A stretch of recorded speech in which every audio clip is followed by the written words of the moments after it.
देश और दुनिया भर की सबसे बड़ी खबरें सबसे पहले आपको लाकर देती हैं। लॉकडाउन 5 या कह सकते हैं अनलॉक फेज 1 में बहुत सारी रियायतें दी जा रही हैं। इन रियायतों के साथ देश भर में बदलाव देखने को मिल रहे हैं। गाड़ियां सड़कों पर वापस आ चुकी हैं और लोग अपने अपने दफ्तरों की ओर बढ़ गए हैं। ऐसे में चीनी बीमारी के संक्रमण का खतरा और ज्यादा बढ़ चुका है। अनलॉक फेज 1 में आपको किन किन चीजों को ध्यान रखने की जरूरत है और किस तरह की छूट आपको देखने को मिलेगी, सभी जानकारी हम आपको आज के वीडियो में देने वाले हैं, इसलिए वीडियो को अंत तक जरूर देखें। सबसे पहले तो हम चीनी बीमारी से संक्रमितों का आंकड़ा एक बार देख लेते हैं। देश में मरीजों की संख्या 2,17,187 हो गई है। पिछले 24 घंटे में 9,304 नए मामले सामने आए हैं। वहीं पिछले 24 घंटे में 1,39,485 टेस्ट भी हो चुके हैं और हर घंटे ही इसमें इजाफा हो रहा है। चलिए इसी के साथ आज की खबरों को जान लेते हैं। आज आप देखेंगे यूपी के निवासियों के लिए बड़ी खुशखबरी, खाते में आने वाली है 1500 रुपए की राशि। पूरी जानकारी के लिए देखते रहिए। आगे देखेंगे इंसानियत के नाम पर धब्बा, केरल में गर्भवती हथिनी की लोगों ने की हत्या। साथ ही 8 जून से खुलेंगे देश के सभी धार्मिक स्थल, मंदिर, मस्जिद। जाना है तो करना होगा इन नियमों का पालन। और चीनी बीमारी को रोकने का बस एक ही उपाय, 16 देशों की रिसर्च से मिली जानकारी। साथ ही साथ अब सड़कों पर दौड़ेंगी प्राइवेट बसें, जाने कितना होगा किराया। दोस्तों, हर खबर बेहद जरूरी है, तो एक भी मिस ना करें और वीडियो पूरी जरूर देखें। लेकिन उससे पहले इस वीडियो को बनाने में मुझे बहुत मेहनत लगती है और इस मेहनत के लिए वीडियो को आप एक छोटा सा लाइक जरूर कर दें। बिना देरी के लिए चलते हैं आपको हमारी आज की सबसे पहली खबर की तरफ। यूपी के निवासियों के लिए खुशखबरी, खाते में आने वाले हैं 1500 रुपए। उत्तर प्रदेश के मुख्यमंत्री योगी आदित्यनाथ गुरुवार को राज्य के 49.87 लाख वृद्धों को पेंशन और 10.67 लाख दिव्यांगजन को पेंशन देने वाले हैं, जिसकी रकम 1500 रुपए है।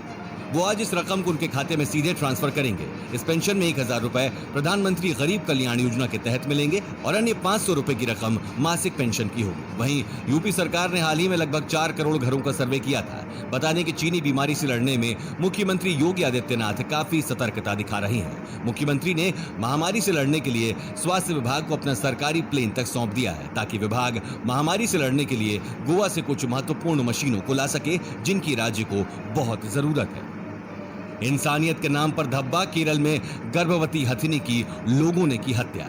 दोस्तों, कभी कभी तो ऐसा लगता है कि चीनी बीमारी से डरने से ज्यादा हमें एक दूसरे से डरना चाहिए। अगर आपने एक किस्सा ना सुना हो तो इस खबर को ध्यान से सुन लीजिए। केरल के मल्लपुरम से इंसानियत को झकझोर देने वाली तस्वीर सामने आई है। यहाँ एक गर्भवती मादा हथिनी खाने की तलाश में जंगल के पास वाले गांव पहुंच गई, लेकिन वहां कुछ शरारती लोगों ने अनानास में पटाखे भरकर हथिनी को खिला दिए, जिससे उसका मुंह और जबड़ा बुरी तरह से जख्मी हो गए। वन विभाग के एक अधिकारी के मुताबिक विस्फोट से उसके दांत भी टूट गए थे। इसके बाद भी मादा हथिनी ने गांव में किसी को नुकसान नहीं पहुंचाया और वो वेलियार नदी पहुंच गई, जहां 3 दिन तक पानी में मुंह डाले खड़ी रही। बाद में उसकी और गर्भ में पल रहे बच्चे की मौत हो गई। इस मामले की जांच के आदेश दे दिए गए हैं। जिन लोगों ने अनानास में विस्फोटक रखकर हाथी को खिलाया था, उन्हें पकड़ने की कोशिश तेज कर दी गई है। आप हमें बस ये बताइए दोस्तों कि जानवरों के साथ क्या इस तरह का बर्ताव लाजमी है? अगर वो बोल नहीं सकते तो इसका मतलब उनके साथ आप कुछ भी करेंगे? इस बारे में आपके क्या विचार हैं, कमेंट में हमें जरूर लिखकर बताइए। 8 जून से खुलेंगे देश के सभी धार्मिक स्थल, मंदिर, मस्जिद। जाना है तो करना होगा इन नियमों का पालन। केंद्र सरकार ने महामारी के बीच 1 जून से लॉकडाउन में धार्मिक स्थलों को खोलने की कुछ शर्तों के साथ इजाजत दे दी है। धार्मिक स्थलों को खोले जाने के फैसले का साधु संतों और मुस्लिम धर्मगुरुओं ने स्वागत किया है। अखिल भारतीय अखाड़ा परिषद के महंत नरेंद्र गिरी ने कहा है कि संक्रमण को फैलने से रोकने के लिए जनता कर्फ्यू के दिन 22 मार्च से ही सभी धार्मिक स्थल श्रद्धालुओं के लिए बंद कर दिए गए थे। अब केंद्र सरकार गाइडलाइन के साथ 8 जून से सभी धार्मिक स्थलों को खोलने की अनुमति दे रही है। इसका सभी संत महात्मा स्वागत करते हैं। सरकार ने श्रद्धालुओं के हैंड वॉश और उन्हें सैनिटाइज करने की व्यवस्था करने के लिए कहा है। दूरी बनाकर ही लोग मंदिर या मस्जिद में प्रवेश करेंगे। साथ ही मंदिर में भगवान को नहीं छूना है, दूर से ही लोग प्रणाम करेंगे। पूजा करते हुए 6 गज की दूरी का पालन करेंगे। मंदिर में पूजा करते समय कोई भी लोगों से हाथ नहीं मिलाएंगे। इस वीडियो को देखते रहिए दोस्तों, क्योंकि आगे आने वाला है। अगर लॉकडाउन में चली गई है आपकी नौकरी तो चिंता मत करिए, सरकार दे रही है मौका। चीनी बीमारी को रोकने का बस एक ही उपाय, 16 देशों की रिसर्च से मिली जानकारी। कई सारे एक्सपर्ट्स ने कहा है कि भारत में भी चीनी बीमारी के केसेस का चरम पर पहुंचना बाकी है। ऐसे में 16 देशों में हुई एक रिसर्च से जो जानकारी मिली है उससे यही पता चलता है कि अगर लोग देश में कुछ सावधानियों को सख्ती से अपनाएं तो संक्रमण को बहुत हद तक फैलने से रोका जा सकता है। सोशल या physical distancing, mask, I cover और बार-बार हाथ धोना। अगर महामारी से बचना है तो यही सारे उपाय करने जरूरी हैं। ये रिसर्च कुल मिलाकर इस नतीजे पर पहुंचना है कि कम से कम दूसरों से 2 मीटर की दूरी, फेस मास्क और आंख की हिफाजत का इंतजाम करना चीनी बीमारी के संक्रमण को रोकने का सबसे बेहतर तरीका है। चीनी बीमारी को फैलने से रोकने के बारे में ये अब तक की सबसे बड़ी स्टडी मानी जा रही है, लेकिन रिसर्च में साफ कहा गया है कि इन उपायों के अलावा हाथ को साफ रखना तभी ज्यादा कारगर साबित हो सकता है जब सारी चीजों पर एक साथ ध्यान दिया जाए। सड़कों पर दौड़ेंगी प्राइवेट बसें, जाने कितना होगा किराया। आज से कोलकाता की सड़कों पर निजी बसें उतर रही हैं और किराया पहले जितना ही लगेगा। बस मालिकों ने बसों का किराया बढ़ाने के लिए एक आयोग अथवा कमेटी शुरू करने की मांग की थी। मंगलवार को ही बैठक के बाद फैसला लिया गया कि निजी बसों का किराया कमेटी निर्धारित करेगी। इस कमेटी के शुरू होने के बाद फिलहाल बस और मिनी बस के मालिक बसें चालू कर रहे हैं। वेस्ट बंगाल बस मिनी बस ओनर्स एसोसिएशन के महासचिव प्रदीप नारायण बासु ने कहा कि पुराने किराए पर ही फिलहाल बस और मिनी बसें सड़कों पर उतरेंगी। गुरुवार से 1000 से अधिक निजी बस और मिनी बस सड़कों पर उतर रही हैं, वहीं बाकी बसें धीरे धीरे सड़कों पर उतरेंगी। अगर लॉकडाउन में चली गई आपकी नौकरी तो चिंता मत करिए, सरकार दे रही है मौका। महामारी के बढ़ते प्रकोप के कारण देश भर में पिछले 2 महीने से लॉकडाउन की स्थिति है, जिसके कारण लोगों को बहुत परेशानी उठानी पड़ी है और लॉकडाउन के चलते कई कंपनियों के बर्बाद होने या बंद होने के चलते कई लोगों को अपनी नौकरी गंवानी पड़ी है। यदि आपने भी लॉकडाउन के दौरान अपनी नौकरी गंवा दी है तो आपको परेशान होने की जरूरत नहीं है। ऐसे में श्रम और रोजगार मंत्रालय का कहना है कि लॉकडाउन के बीच मंत्रालय के नेशनल करियर सर्विस प्रोजेक्ट के तहत 76 ऑनलाइन जॉब मेला लगाए गए हैं और आगे भी ऐसे मेले लगाए जाएंगे जिसमें आप भी हिस्सा ले सकते हैं। आपकी जानकारी के लिए बता दें कि एनसीएस के तहत अब तक कुल मिलाकर 73 लाख लोगों को जॉब दिया गया है। और आगे आप देखने वाले हैं 8वीं पास के लिए पुलिस में हो रही भर्तियां, नौकरी का बहुत बड़ा मौका, कोई लिखित परीक्षा नहीं।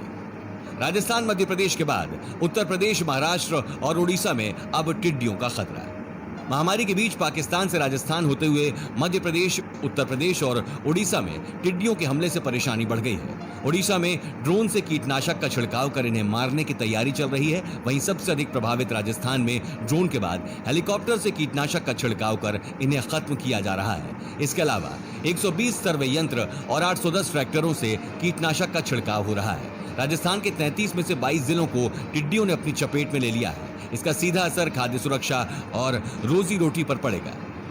हालात बुरे हैं और ऐसे में प्रदेश सरकारें हर मुमकिन कोशिश से टिड्डियों को मारने में लगी हैं, वरना ये कृषि जीवन के लिए घातक साबित हो सकती हैं। तो दोस्तों, क्या आप तैयार हैं साल की सबसे बड़ी पार्टी के लिए? क्योंकि हेलो को हो रहे हैं पूरे 2 साल और इसी को सेलिब्रेट करने के लिए आपके फेवरेट स्टार्स और सेलिब्रिटीज आने वाले हैं लाइव। यही नहीं, इन लाइव सेशंस को ज्वाइन करके आप जीत सकते हैं iPhones, Redmi phones, Amazon vouchers और बहुत सारे प्राइजेस। पार्टी चलेगी न 1 न 2 बल्कि 3 दिन। 6 से 8 जून तक अपने फेवरेट स्टार्स से लाइव इंटरेक्ट करने के लिए आप रिमाइंडर्स भी सेट कर सकते हैं। इसलिए अभी डाउनलोड करो हेलो ऐप और यूज करो हेलो स्टार लाइव पार्टी। अब दिल्ली से नहीं चलेगी श्रमिक स्पेशल ट्रेन, जानिए क्या है कारण। दिल्ली सरकार की तरफ से और श्रमिक स्पेशल ट्रेनों की मांग नहीं किए जाने के कारण राष्ट्रीय राजधानी से इन ट्रेनों का परिचालन अब समाप्त कर दिया गया है। अधिकारियों ने कहा कि ट्रेन चलाने के लिए फिर से मांग प्राप्त होने पर परिचालन दोबारा शुरू किया जाएगा। रेलवे के एक अधिकारी ने कहा, वर्तमान में दिल्ली सरकार से श्रमिक स्पेशल ट्रेन चलाने की मांग नहीं प्राप्त हुई है। दिल्ली के रेलवे स्टेशनों से कोई प्रवासी ट्रेन नहीं चल रही है। दिल्ली से अंतिम ट्रेन 31 मई को चली थी। दिल्ली में फंसे प्रवासी श्रमिकों को उनके गृह राज्य तक पहुंचाने के लिए रेलवे 1 मई से अब तक 242 ट्रेन चला चुका है। वहीं दिल्ली सरकार की ओर से कहा गया कि ज्यादातर प्रवासी मजदूर पिछले 1 महीने में अपने राज्यों की ओर लौट चुके हैं। वहीं कई लोगों ने अब ठहरने का फैसला किया है क्योंकि लॉकडाउन में ढील के बाद दूसरे कामकाज शुरू हो गए हैं। अधिकारियों के अनुसार कुछ मजदूरों की ओर से ही ट्रेन की मांग आई है। 8वीं पास के लिए पुलिस में हो रही भर्तियां, लॉकडाउन के दौरान राजस्थान पुलिस ने भर्ती निकाली है। राजस्थान पुलिस ने 2500 पदों पर होमगार्ड की भर्ती के लिए आवेदन मांगे हैं। इस वैकेंसी के लिए 8वीं पास उम्मीदवार अप्लाई कर सकते हैं। इसके लिए किसी प्रकार की लिखित परीक्षा नहीं ली जाएगी। आधिकारिक नोटिफिकेशन के मुताबिक योग्य व इच्छुक उम्मीदवार 10 जून से लेकर 9 जुलाई तक आवेदन कर सकते हैं। नौकरी के लिए आवेदन करने वाले उम्मीदवारों को ऑनलाइन ही अप्लाई करना होगा। उम्मीदवारों का चयन फिजिकल टेस्ट के आधार पर किया जाएगा। इच्छुक उम्मीदवार आधिकारिक वेबसाइट home.rajasthan.gov.in पर जाकर 10 जून से 9 जुलाई 2020 तक ऑनलाइन आवेदन कर सकते हैं। दोस्तों आगे देखेंगे स्कूल खुलने की तारीख घोषित, इस दिन से शुरू होंगे एडमिशन, जानिए पूरी खबर। इससे पहले दोस्तों बड़ी खबर, जनधन खातों में आई आखिरी 500 रुपए की किश्त। महामारी के चलते सरकार की ओर से महिला जनधन खातों में अप्रैल माह से 3 महीने तक 500 रुपए देने की घोषणा की गई थी। अप्रैल और मई के रुपए ग्राहकों को बांटे जा चुके हैं, अब जून के रुपए बांटे जाने हैं। सभी बैंकों और कियोस्क सेंटरों पर इसकी शुरुआत 5 जून शुक्रवार से होने जा रही है। महिला पीएम जनधन खातों से रुपए निकालने के लिए भीड़ न लगे, इसके लिए अलग अलग दिनों में अलग अलग खाता संख्या के अंतिम अंक के हिसाब से ही रुपए बांटे जाएंगे। महिला जनधन खातों के कुल 3,67,000 खाते हैं। तीसरे महीने में भी ग्राहकों की भीड़ बढ़ने की संभावना जताई जा रही है, इसके लिए बैंक कार्यालय ने दिशा निर्देश जारी किए हैं। जून के लिए महिलाएं खाता धारक एटीएम से भी रुपए निकाल सकती हैं। इसी के साथ मौसम का हाल देख लेते हैं दोस्तों। महाराष्ट्र में भीषण तबाही मचाने के बाद चक्रवात निसर्ग कमजोर होने लगा है। एक समाचार एजेंसी के अनुसार निसर्ग अब उत्तर पूर्व महाराष्ट्र की ओर बढ़ रहा है। मौसम विभाग के महानिदेशक मृत्युंजय महापात्र ने जानकारी देते हुए कहा कि निसर्ग के जमीन से टकराने के दौरान हवा की गति 120 किलोमीटर प्रति घंटा रही है। तूफान कमजोर होकर तूफानी चक्रवात में बदल गया है। हवा की गति 65 से 75 किलोमीटर प्रति घंटा हो गई है। इस नए कानून की मदद से अब हर किसान होगा माला माल, जानिए ये क्या है। आखिरकार किसानों के लिए वो खबर आ ही गई जिसका वो बरसों से इंतजार कर रहे थे। केंद्र सरकार ने किसानों को आत्मनिर्भर बनाने के लिए उन्हें मजबूती प्रदान करने वाले प्रस्ताव को मंजूरी दे दी है। केंद्र सरकार ने मंडियों और इंस्पेक्टर राज को हटाने वाले कानून को लागू कर दिया है। अब किसानों को अपने अनाज को कहीं भी बेचने की आजादी होगी। किसानों के लिए one nation one agri market का मार्ग बनाते हुए केंद्रीय मंत्रिमंडल ने बुधवार को अधिसूचित एपीएमसी मंडियों के बाहर बाधा मुक्त व्यापार की अनुमति देने वाले अध्यादेश को मंजूरी दे दी। बताते चलें कि इस समय किसानों को पूरे देश में फैली 6,900 एपीएमसी मंडियों में अपनी उपज को बेचने की अनुमति है। स्कूल खोलने की तारीख घोषित, इस दिन से शुरू होंगे एडमिशन, जानिए पूरी खबर। दोस्तों एक रिपोर्ट के अनुसार मिजोरम सरकार ने नए एकेडमिक साल के लिए 15 जुलाई से स्कूल खोलने का फैसला किया है। शिक्षा मंत्री लालचंदामा राल्ते ने इसे लेकर सभी हितधारकों के साथ बैठक की, जिसमें यह फैसला किया गया। बैठक में सभी ने 15 जुलाई से स्कूल खोले जाने को लेकर सहमति जाहिर की। इतना ही नहीं, इस बैठक में तय हुआ कि 11वीं क्लास में एडमिशन की प्रक्रिया भी 22 जून से शुरू की जाएगी। बैठक में इस बात पर भी सहमति बनी कि स्कूल कैलेंडर 2020-21 में बिना किसी काट छांट के पूरा सिलेबस पढ़ाए जाने की उम्मीद है। हालांकि महामारी के चलते हुए पढ़ाई के नुकसान की भरपाई के लिए चैप्टर के समय में थोड़ी कटौती की जा सकती है। दोस्तों इसी बीच अब देखेंगे 8 जून से खुलेंगे मैकडॉनल्ड समेत ये रेस्टोरेंट, बैठने का तरीका बदला। इससे पहले जानिए उत्तर प्रदेश में कब खुलेंगे स्कूल कॉलेज, योगी सरकार का ऐलान। बता दें कि देश के कई राज्यों में स्कूलों को खोलने की घोषणा की जा चुकी है। वहीं गृह मंत्रालय की घोषणा के बाद उत्तर प्रदेश में योगी सरकार लॉकडाउन 5.0 को लेकर तमाम तरह की गाइडलाइंस जारी कर रही है। इस गाइडलाइंस में सीएम योगी आदित्यनाथ ने स्कूलों व कॉलेज को लेकर भी आदेश जारी किए हैं। योगी आदित्यनाथ ने बोला कि जुलाई में स्कूलों और कॉलेजों को लेकर केंद्र सरकार की सलाह के बाद खोला जा सकता है। जाहिर है उन्होंने अपनी मंशा बता दी है कि अगर परिस्थितियां अच्छी रहेंगी तो बहुत ज्यादा उम्मीद है कि स्कूलों व कॉलेजों को खोल दिया जाएगा। ऐसे में विद्यार्थियों को बहुत ज्यादा राहत मिलेगी। इसके अतिरिक्त योगी सरकार ने अन्य घोषणाएं भी की हैं। उत्तर प्रदेश में पहले चरण में धार्मिक स्थल, होटल, रेस्टोरेंट और शॉपिंग मॉल्स खोले जाएंगे। बॉर्डर पर भारत और चीन के बीच तनाव, जानिए क्या है मामला। लद्दाख के सीमाई क्षेत्र में चीन की सेना अपना दम दिखाने की कोशिश कर रही है। भारतीय सेना भी उसके सामने डट गई है। दोनों तरफ से बातचीत भी जारी है, लेकिन अब तक कोई उपाय नहीं हो पाया है। एक बार फिर दोनों मुल्कों की सेना बातचीत करने जा रही है। ये मीटिंग 6 जून को होगी। मीटिंग में दोनों सेनाओं के लेफ्टिनेंट जनरल रैंक के अधिकारी हिस्सा लेंगे। ये मीटिंग भारत और चीन के बीच चल रहे विवाद के लिहाज से काफी महत्वपूर्ण है। ये उच्च स्तरीय मीटिंग सीमा पर संकट खत्म करने के लिहाज से काफी अहम मानी जा रही है। दरअसल लद्दाख के एलएसी पर भारत की तरफ से सड़क निर्माण का कार्य कराया जा रहा था, जिसका चीन ने विरोध किया। इसके बाद 5 मई को पैंगोंग लेक पर दोनों देशों के सैनिक भिड़ गए। इस झड़प में जवान घायल भी हुए थे। इसके बाद चीन ने इलाके में सक्रियता बढ़ा दी और सैनिकों की तैनाती के साथ ही तंबू भी लगा दिए। एलएसी पर चीन की इस हरकत का भारतीय सेना ने भी कड़ा जवाब दिया और वो भी वहीं डट गए।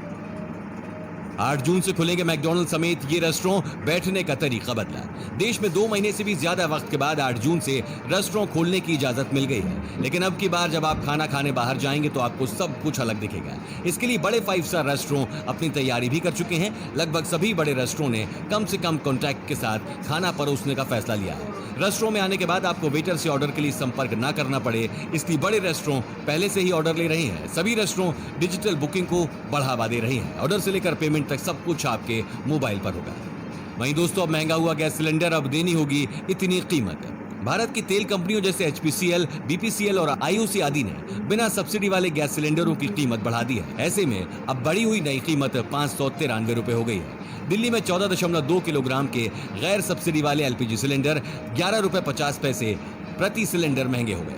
वहीं 19 किलोग्राम वाले सिलेंडर का दाम 110 रुपए बढ़कर 1139 रुपए 50 पैसे हो गया है। वहीं अन्य शहरों में भी आज से सिलेंडर के दाम बढ़ गए हैं। इसमें दिल्ली के अलावा कोलकाता में 31 रुपए 50 पैसे, मुंबई में 11 रुपए 50 पैसे और चेन्नई में 37 रुपए महंगा हो गया है। जिन गैस सिलेंडरों की कीमत 1029 रुपए 50 पैसे थी, वो आज से बढ़कर 1139 रुपए 50 पैसे हो गई है। बता दें कि इसके पहले मई में LPG की कीमत में 162 रुपए 50 पैसे की कटौती की गई थी। दोस्तों, अगर आपको ऐसे ही न्यूज हर रोज अपने मोबाइल फोन पर चाहिए तो बिना भूले हमारे चैनल को नीचे दिए गए लाल बटन को दबाकर सब्सक्राइब जरूर कर दें और साथ में